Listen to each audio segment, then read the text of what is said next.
I'm Lucy, here at AO. Changing a vacuum bag is one of the jobs that people put off because it can be quite messy.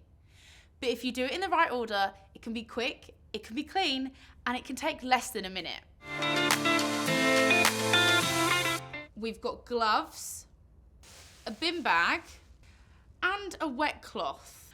Unplug your vacuum, or if it's cordless, take the battery out before you start.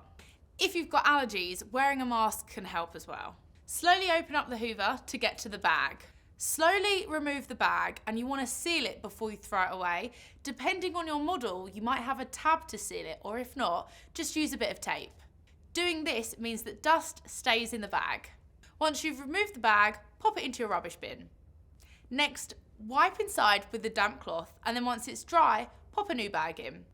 And a little tip for you, pop a teaspoon of baking soda in the bag and it'll help absorb any bad odours. Just make sure it's fitted really securely. Finally, pop the lid back on, make sure it's fully closed and locked, and you're good to go.